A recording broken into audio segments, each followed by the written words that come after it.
Hello mes Felicious, comment vous allez? Et bon, on se retrouve comme promis aujourd'hui, on est le 3 janvier et on se retrouve pour le top 5 de mes fonds de teint favoris de l'année 2016. Hier, je vous ai posté les top 5 des palettes de fard à paupières et donc aujourd'hui, on va faire les fonds de teint. Alors, sans plus tarder, c'est parti. Le premier fond de teint avec lequel je vais commencer, c'est le Anastasia Beverly Hills. Voilà, c'est donc il a un nom son teint ou pas? Le Cacao Stick Foundation. Non, Cocoa, je pense que c'est le nom de la teinte. Donc le Stick Foundation d'Anastasia Beverly Hills qui est sorti donc en fin d'année. Elle a sorti des... Alors, je le répète à chaque fois, je ne suis pas une immense fan de la marque Anastasia Beverly Hills. Quand je dis que je suis pas une immense fan, c'est pas dans le sens j'aime pas, c'est dans le sens ça, elle n'évoque aucun truc particulier en moi. En gros, je cours pas dans les Sephora à la ruée des produits Anastasia, même si elle fait des jolis produits et qui sont beaucoup appréciés. Il faut dire que là, le fond de teint, ce qui m'a fait le voir, c'est parce qu'elle a fait sur Instagram, sur son compte, enfin sur le compte Instagram, il y a eu une campagne donc pour annoncer la sortie des fonds de teint avec des photos de chaque modèle et au niveau des carnations surtout, elle s'est appuyée, obligée à faire des carnations très claires et très foncées. Et là je me suis dit, je vais voir, parce que les marques qui disent oui on fait pour les teintes foncées, c'est ce que m'avait dit la team Too Faced.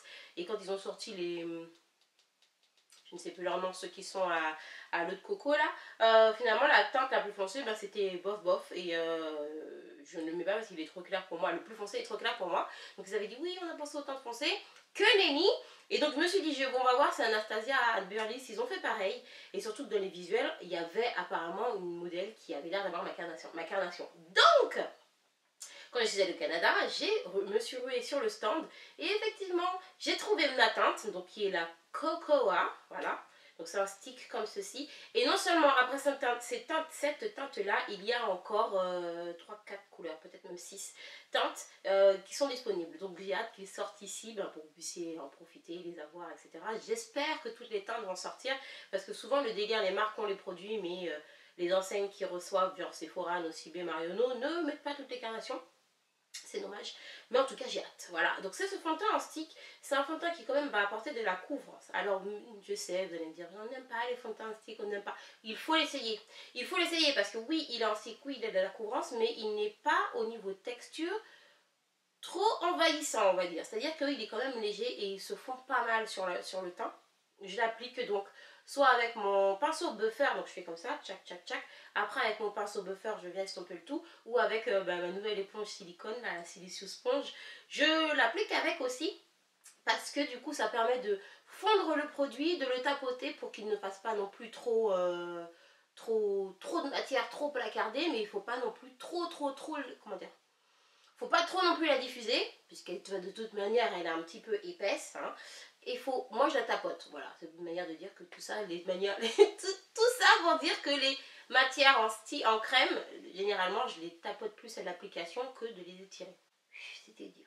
C'est le premier de mon top 5 parce que j'ai été ravie, la marque m'a étonnée, j'étais ravie de trouver la couleur et le fond de teint en lui-même est pas mal. Ah oui, alors son fini, il a un fini de texture crème, de texture on va dire satiné naturel, c'est à dire qu'il n'est pas trop brillant et il va être pile naturel, il n'est pas poudré en gros, voilà, c'est pas un qui va être archi poudré, il faut le poudrer derrière. D'ailleurs, je voudrais faire une petite parenthèse, hein, je vous vois dans les commentaires les médisantes, là, mon face, alors oui, tu brilles, non, je ne brille pas, alors déjà, je change plusieurs fois de fond de teint, pour commencer, donc des fois je mets des fonds de teint poudrés, il y a plusieurs finis, des fois je mets des finis satinés parce que j'ai envie d'essayer un fond de teint satiné, voilà, et en fait surtout ce qui vous donne cette impression là et là que je brille, c'est la grosse lumière qui est là, voilà, donc plus il va y avoir la lumière, plus j'aurai ces marques qui vous donnent l'impression que je brille, donc ce n'est pas la peine de vous acharner, vous énerver en vidéo, vous avez les lumières là, vous en avez, celle derrière on se moque, vous en avez plusieurs et ce sont des lumières qui chauffent aussi. Donc si par exemple dans la journée je vous fais 5-6 vidéos, au bout d'un moment effectivement le fond de teint il a chaud. Mais par exemple là je viens de me poudrer, ce n'est pas ma peau qui brille, ce n'est pas mon fond de teint qui brille, ce n'est pas mon teint, ce n'est pas moi qui ne sais pas appliquer, comme j'ai pu dire. On a les lights. Voilà, c'est tout, c'était la petite parole de 5. Je mets le nouveau Revlon. le nouveau Revlon, le Color Stay 2 in 1, le 2 en 1 qui a aussi son anti-cerne comme ça. Là aussi c'est une texture en crème. J'avais, depuis que j'ai quitté MAC, j'avais arrêté un petit peu les textures en crème, j'avais renoué avec le fluide. C'est vrai que je mettais le Studio Tech de chez MAC. Et là, il m'a donné envie d'essayer. Pourquoi? Encore une fois, parce que là aussi, pour une marque de grande distribution, tu me comprends. En tout cas, pour une fois, il y a ma teinte. Et donc j'étais contente, donc j'ai essayé et je l'ai aimé pareil. Pareil, ils se font bien, il est un petit peu plus épais que l'Anastasia Beverly Hills. Alors, est-ce que c'est du fait que là, ce soit dans le pot, donc je prends avec le pinceau buffer et je fasse ça, alors que le stick, tu es obligé de faire des petits traits partout. Peut-être que c'est dû à ça. L'anti-cerne qui est dedans est archi top, donc si jamais il pense à le faire tout seul, ça serait bien. La carnation, la couleur qui est légèrement plus claire que le fond de teint me correspond bien, il couvre bien, il file pas, et le fond de teint en lui-même, pareil, on va dire qu'il est un tout petit peu plus poudré que le Anastasia, mais il n'est pas encore poudré. Et on est quand même dans du semi-naturel, fini semi-naturel, mais pas encore poudré. Voilà, de toute façon moi je poudre dans tous les cas, mais je parle au niveau du fini que vous voulez obtenir. Là, vous aurez quelque chose un peu comme une peau vivante. Enfin, une peau, vous savez, le fini de la peau quand elle a rien ou quand tu viens juste de finir de t'hydrater et que ça t'a bien absorbé ta crème. Voilà, une peau vivante. Celui-là, j'ai hésité entre celui-là et j'ai hésité avec un autre Lancôme, mais il fallait en mettre 5. Alors, j'en ai mis 5 et je me suis dit lequel j'ai racheté. J'ai racheté le CoverGirl Outlast Stay Fabulous. Là, je suis désolée, il n'est pas disponible en France, en tout cas, je ne l'ai jamais vu en France. C'est un CoverGirl, donc même la marque en elle-même n'est pas dispo ici. J'ai aimé, alors celui-là pour le coup, il a le fini poudré, vraiment, il est fluide. La teinte, j'ai choisi le numéro 875, si jamais vous partez aux States. Donc c'est la carnation qui me convient parfaitement. Au niveau du teint, c'est vraiment poudré, ça te fait un teint poudre de pêche une fois que tu l'as mis. On dirait franchement une pêche, vraiment, vraiment. Je le poudre quand même derrière, mais en lui-même tu le mets, tu peux faire ça, tu n'auras pas autant de transfert qu'avec un autre qui va être un peu moins poudré. Il tient bien sur toute la journée. Au niveau du coût, il est, vous savez, on les achète dans les Walmart, dans les Duane Reade, des choses comme ça, CVS. Donc il était dans les 11 $, je crois. Après, il y a souvent des offres, donc si jamais vous voulez y aller. Et je l'applique pareil, donc soit à l'éponge en mousse, hein, soit tout simplement avec le pinceau plat pour le fond de teint ou le pinceau buffer, ça passe bien aussi. Ensuite, les deux derniers, mes deux, vraiment, c'est les deux que quand je les trouve pas, je suis malheureuse. Donc on va avoir d'abord le Studio Water Weight Foundation de chez MAC. Je sais que je vous saoulais beaucoup avec le Face and Body, donc c'est le même que j'ai présenté dans les Beauty Awards 2016, là dans la vidéo avec les filles. Donc c'est celui qui est vraiment, mais je l'aime vraiment. Donc c'est une pipette comme ça, donc je le dis pour celles qui n'aiment pas. Il a vraiment une texture très fluide. Là c'est vraiment, t'as presque rien mis, t'as juste embelli ta peau d'un léger fluide. Pourtant il est assez couvrant, c'est-à-dire que moi j'ai des petites taches de temps en temps que me laisse une gentille bouton. Merci. Et ça couvre pas mal, mais vraiment plus léger en tout cas que les sticks, c'est normal. Vous allez me dire de par la texture qui fond beaucoup plus dans la peau. Et son nom, Water Weight, qui apporte vraiment de l'eau. Et au niveau du fini, donc il n'est pas poudré, mais en fait il va comme il se fond sur la peau, il se calque sur la peau. Tu as vraiment ce côté presque comme si tu avais mis une bébé crème en fait sur ta peau. Et il est là, une fois qu'il a, on va dire, pénétré, tu sens pas, on dirait que tu n'as rien mis, vraiment. Et après je le poudre, enfin je poudre comme moi je poudre toujours, ça dépend, après je change de poudre, des fois j'ai des poudres matifiantes, des fois j'ai des poudre fond de teint, poudre couvrante, des fois j'ai des poudres satinées, voilà, après je m'éclate en fonction de ce que je veux comme fini, mais au niveau rendu il est vraiment tip top et je l'aime.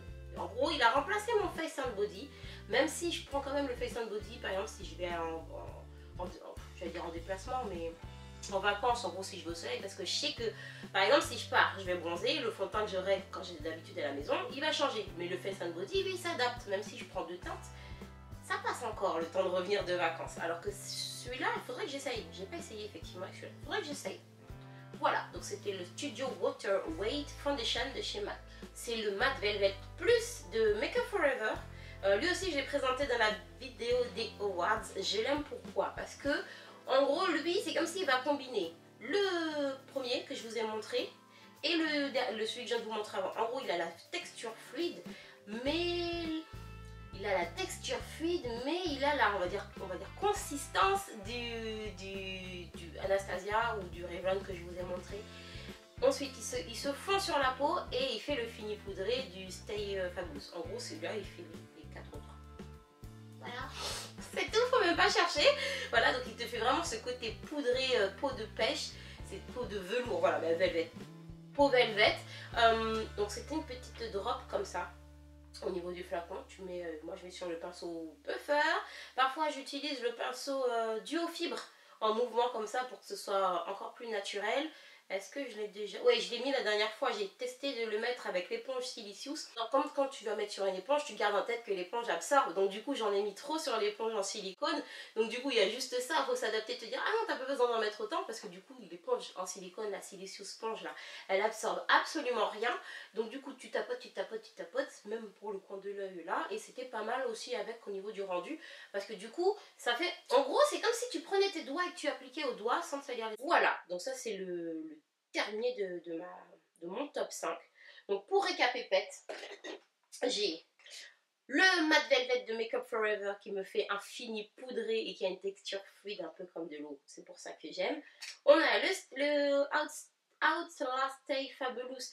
Là, je n'ai pas parlé de sa texture elle est un peu plus épaisse qu'ici, hein. C'est quelque chose un peu, ben, tu as le système pompe, on dirait presque une crème, on dirait comme une crème, voilà, une crème un peu fluide, mais pas aussi fluide que là. C'est dur de ne pas vous montrer en vrai. Le Revlon de Zana avec son anti-cerne, ça c'est tip top. Au niveau couleur, au niveau couvrance, au niveau tenue aussi, il est vraiment pas mal celui-là. Le Water Weight que j'aime pour sa fluidité et pour son confort, voilà, on va dire ça. Et l'Anastasia Beverly Hills que j'aime parce qu'il m'a surprise, la marque m'a surprise parce qu'elle a respecté en apportant des teintes sur le marché. Et au niveau de la texture qui est quand même en crème mais suffisamment fondante sur la peau. Voilà, donc ça c'était mes 5 fonds de teint favoris mon top 5 2016. Et je vous donne rendez-vous demain. Demain, je vais vous faire le top 5 de mes eyeliners préférés. Vous allez me dire, mais Julie, on passe du fond de teint à l'eyeliner. Bah ouais, j'ai pas envie de faire fond de teint à poudre anti-cerne parce qu'on a quand même jusqu'à la fin du mois où il faut tenir. Donc voilà. De toute façon, je vous mets en barre d'infos la vidéo d'hier, c'est-à-dire les palettes. Et puis je vous dis rendez-vous à demain pour les eyeliners. Je vous fais des très gros bisous, mes Julicious. À bientôt. Ciao, ciao.